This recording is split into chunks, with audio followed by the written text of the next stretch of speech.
Assalamualaikum warahmatullahi wabarakatuh. Saya Siti Nalita Hapsi dengan NPM 19630105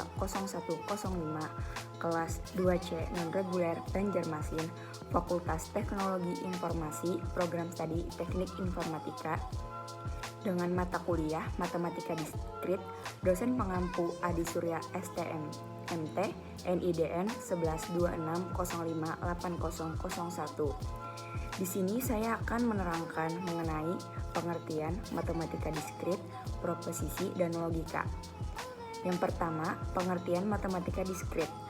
Matematika diskrit atau diskret adalah cabang matematika yang membahas segala sesuatu yang bersifat diskrit. Diskrit di sini artinya tidak saling berhubungan atau lawan dari kontinu.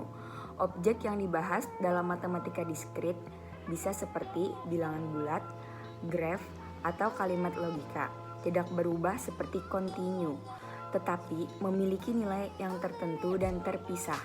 Beberapa hal yang dibahas dalam matematika ini adalah teori himpunan, teori kombinatoral, teori bilangan, permutasi, fungsi, rekursif, teori graf, dan lain-lainnya. Matematika diskrit merupakan mata kuliah utama dan dasar untuk bidang ilmu komputer atau informatika. Topik-topik yang dibahas atau dipelajari dalam matematika diskrit ada beberapa macam. Yang pertama, logika atau logik dan penalaran. Yang kedua, teori himpunan. Yang ketiga, matriks. Yang keempat, relasi fungsi. Yang kelima, induksi matematik. Yang keenam, algoritma. Yang ketujuh, teori bilangan bulat. Yang kedelapan, barisan dan deret. Yang kesembilan, teori grup dan ring.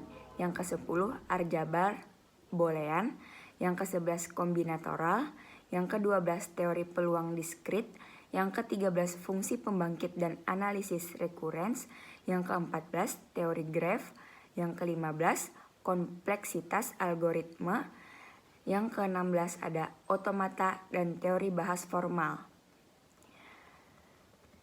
Yang berikutnya yaitu proposisi.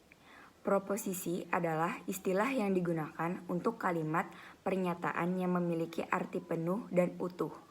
Hal ini berarti suatu kalimat harus dapat dipercaya, disangsikan, disangkal, atau dibuktikan benar atau tidaknya keasliannya. Singkatnya, proposisi adalah pernyataan mengenai hal-hal yang dapat dinilai benar atau salah.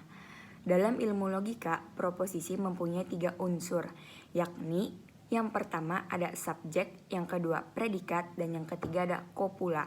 Subjek yaitu perkara yang disebutkan terdiri dari orang, benda, tempat, atau perkara. Yang kedua, predikat. Predikat adalah perkara yang dinyatakan dalam subjek. Yang ketiga, kopula. Kopula adalah kata yang menghubungkan subjek dan predikat.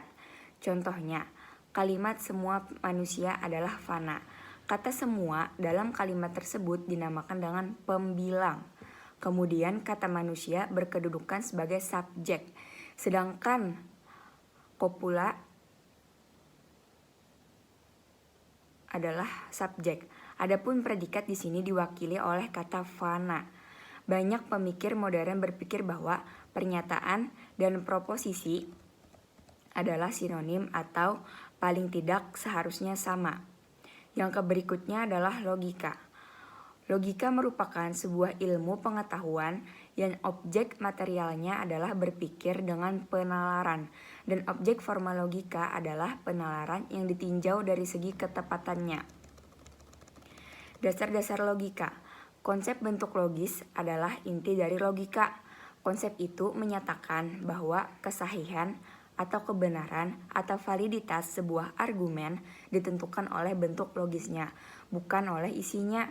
Dalam hal ini, logika menjadi alat untuk menganalisis argumen, yakni hubungan antara kesimpulan dan bukti atau bukti-bukti yang diberikan premis. Logika silogistik tradisional Aristoteles dan logika simbolik modern adalah contoh-contoh dari logika formal. Logika sebagai matematika murni. Logika masuk ke dalam kategori matematika murni karena matematika adalah logika yang teori sistematis. Matematika adalah pendekatan logika kepada metode ilmu ukur yang menggunakan tanda-tanda atau simbol-simbol matematik atau logika simbolik. Logika sistematis dikenalkan oleh dua orang dokter medis. Yang pertama, Galenius dan Sextus Empiricus, yang mengembangkan logika dengan menerangkan teori geometri. Sekian dulu penjelasan saya mengenai pengertian matematika diskrit, proposisi, dan logika. Apabila banyak kekurangan dan kesalahan dalam penjelasannya, saya mohon maaf yang sebanyak-banyaknya. Assalamualaikum warahmatullahi wabarakatuh.